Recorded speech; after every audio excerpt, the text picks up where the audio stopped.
Hello, everyone. Good morning, good afternoon, good evening. Welcome to Live It Up, the show where we explore and discuss how to take your life to that next level and beyond. We cover health, wealth, relationships, and how to create a life you absolutely love. I'm your host and coach, Fletcher Ellingson. Amy will be joining us after the commercial break as we talk about an issue that affects a lot of people, especially in the spring and summer months as the flowers and trees begin to blossom. Yep. We're talking about seasonal allergies. Do you have them? And if so, what do you do to manage them? Remember, health is the first wealth, so stick around. But before we get to that, I want to remind you that if you have questions that you would like us to answer on or off the air, you can email them directly to me at fletcher@fletcherellingson.com. Now, let's get to today's email. It says, Dear Fletcher, I have been working on improving a lot of my behaviors and reactions for well over a year, but it's still a struggle. Sometimes I still want to revert to my old ways. I often want to lash out, especially if I think things are not fair or if someone is not being nice. Other times I feel like things are going well and I'm in control. It can even feel easy. I want more days like that, days without the struggle, and I can be who I want to be. I don't want to be like Jekyll and Hyde. But sometimes that's how I feel, and I'm worried that's how I come across to others. People have told me at times it's like walking on eggshells around me. I grew up in a family like that, and I don't want that for mine. Again, I'm making progress, but it seems slow. Any advice? Thanks, PT. Hey, PT, thanks for reaching out. Strong people reach out for help, and that's you. So this is such a great topic that you raise. And you know, there are a lot of people who go through this in their daily life. It reminds me of what is thought to be this Native American parable. In the parable, an Indian chief, an old Cherokee Indian chief, is teaching his grandson about life. And he says that there's a fight going on inside me, he said to the boy, and it's a terrible fight. It's between two wolves. One wolf is full of anger and envy, sorrow, regret, greed, arrogance, self-pity, guilt, resentment. This wolf lies. He's full of false pride and full of ego. And he continued on and said, and then there's the other wolf. And this wolf is full of joy, peace, love, hope, serenity, humility, kindness, benevolence, empathy, generosity, and compassion and faith. But that struggle rages on. And that same fight is going on inside of you and inside of every other person as well. Well, the grandson who was listening intently thought about this for a minute and then finally broke the silence and asked, Grandfather, which wolf will win? And the old chief simply replied, the one that you feed. So PT, this is how it is for everyone. You're not alone. Some people are just more practiced at paying attention to the inner struggle. You'll hear me say this a lot on this show, but what you focus on, you feel. What you focus on, you experience, and what you focus on, ultimately, you manifest. If your focus is on how terrible the world is and how people are jerks and incompetent and can't be trusted, then you're going to feel upset. You're going to feel judgmental, you'll feel suspicious, and you're going to feel disconnected. Furthermore, you're going to actually see that in people because you're looking for the worst in people. And then you begin to relate to them in that manner because you're looking for it. You'll see it even if it's not there.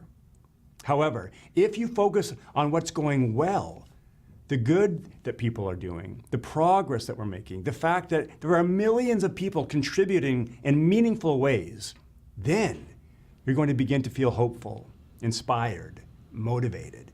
You're going to begin seeing the good in people even when things don't always work out. So it takes practice. And with practice, it gets easier and easier. Remember, repetition is the mother of skill. So keep on practicing. You said you were getting better at this, making progress. Well, remember how you were before you started paying attention to the struggle? You were likely running on autopilot and frequently getting upset. But now, like you said, some days it seems easy or like you're in control. It's because of what you're focusing on. You're practicing. So if you want to expedite this, then be super intentional about taking time to read or listen to books that empower you. follow people and get around people who make a difference for the world. You see, the fastest way to change a behavior is to get around people who have the behaviors you want to exhibit. In 1973, a man named W. Mitchell was riding his motorcycle down a road. And he looked away from the road just for a second, and when he looked back up, he realized he was about to run into the back of a truck. So in a split-second decision, he decided to lay the bike down, and he slid for about 100 feet. During the slide, the lid to his gas tank became dislodged, and gas began to spill out, which ignited. And he ended up being burned badly. About 65% of his body was burnt. After 6 months in the hospital, he and 3 other people were taking off in an airplane. He had just recovered. And as the airplane took off, they got to about 100 feet. Suddenly the airplane lost power and it just fell back to the earth like a rock. 3 of the people walked away from that airplane, no injury. But W, he ended up being paralyzed from the waist down. 6 months after he just got out of the hospital. 6 months after he'd just been recovering, he had this accident. Man, he could have fed the wolf in him that was full of self-pity and anger and resentment, and he could have seen the world as being unfair, but instead, this is what he said. He said, there used to be 10,000 things I could do, and now there are 9,000 things I can do. I choose to focus on the things I can do. And in fact, he went on to be a mayor, a congressional nominee, a gubernatorial candidate, and $1 million businessman. And today is a motivational speaker. You see, whatever we focus on, we manifest into our lives. So I just want to say to you, PT, stay in action. You've got this. All right, we're going to take a short break, and we'll be back with Amy in just a minute. Stay tuned.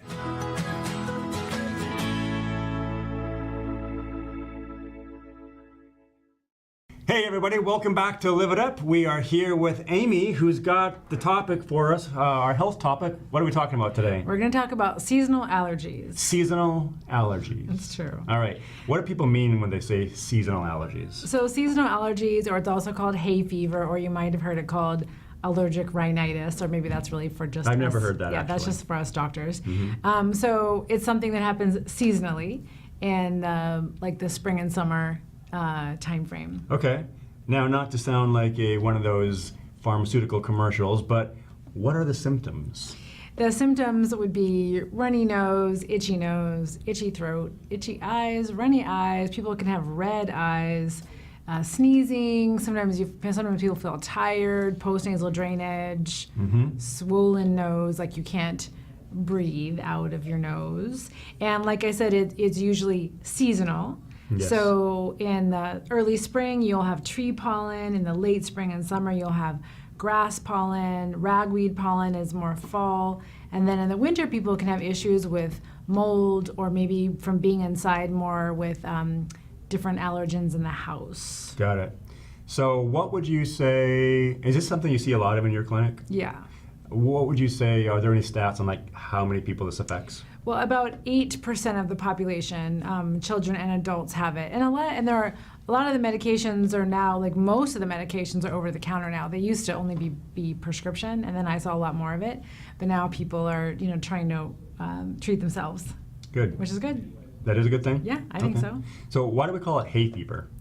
Yeah, I think that's kind of funny. So hay doesn't cause an allergic reaction in and of itself, but they called it hay fever back in the day when they didn't know what was causing the symptoms.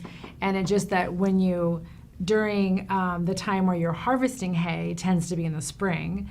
And so people were were outside and having these allergic symptoms, and they thought it maybe was related to hay. And so they called it hay fever. And so we don't use that term as much anymore.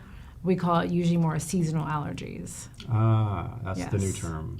Yeah, or like I said, medically we would call it allergic rhinitis. Gotcha. Okay. Is it hard to tell between that and if you just have a cold? Yeah, sometimes it can be a little tricky, especially if people's kind of sinuses will get a little congested at times. because the symptoms are similar, right? So you're having like sneezing, congestion, runny nose, watery eyes, fatigue, maybe a little bit of a headache. But a couple of things that separate it, or more than maybe a couple.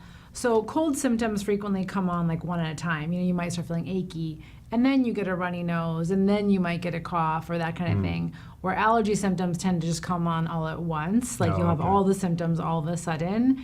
And the other thing is, obviously we're talking about seasonal allergies, that they come at a certain time of the year. So you're like, oh, it's springtime, I'm feeling that way again. It gives you a clue. And cold symptoms also go away after about 7 days, where allergy symptoms don't. They likely will stay there for the season. And then lastly, what I usually tell people is also when how do you feel besides these symptoms? So if you feel otherwise okay, then it's probably allergies. But if you have, a little fever, body aches, you just don't feel good, you're feeling achy, then you might be sick. Gotcha. It can be a little difficult sometimes, but most of the time it's pretty easy to tell. Okay. And which plants are worse for bringing on allergies? So this is kind of interesting. The type of pollen that usually causes a lot of the allergic reactions come from plants, meaning like trees, grasses, weeds, that usually don't flower or bear fruit, but they make a lot of this small, light, dry granules that can float in the wind, sometimes for miles. And you sometimes see this certain times of the year when like certain trees are shedding this. So not to get into too long of a list, but the weeds, you have weeds like ragweed and tumbleweed. That's a really common one, that Russian thistle. And then all kinds of grasses. You can be allergic to like Kentucky bluegrass or velvet grass. And then the hardwood deciduous trees, I don't know that much about trees, but it's like oak, ash, birch, elm, that kind of thing. Those can cause allergy symptoms. Very interesting. Yes. So anyways, we're going to take a commercial break, right? Okay, yeah, we're taking a commercial break right now. We're going to be right back. We're going to learn more about seasonal allergies, so stay tuned.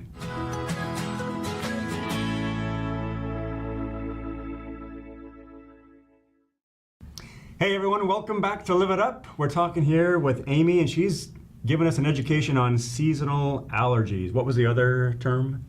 Allergic rhinitis. Or hay fever. Yeah. All right.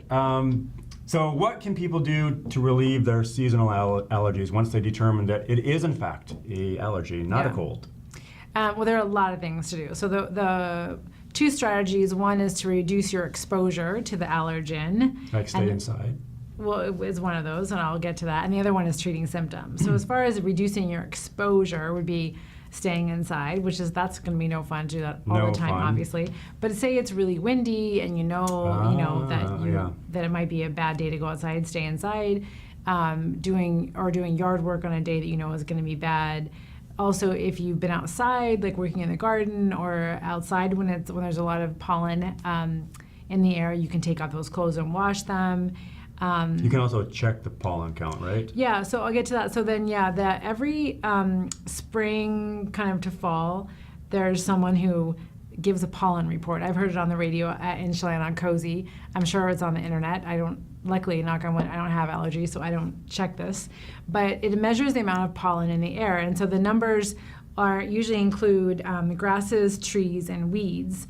And it's actually, the count is how many grains per square meter of air collected over 24 hours. And then it's either absent, low, medium, or high. So if the count is low, then you'll probably be okay, unless you're super sensitive to whatever is in the air. If it's like a medium level, then you'll probably maybe have some symptoms. If it's a really high count, then that might be a day to stay inside or to be limited time outside. You also, if you know it's a high pollen count, you can also, we'll get to medications in a minute, but you might try taking a medication, starting that, before you go outside for the day.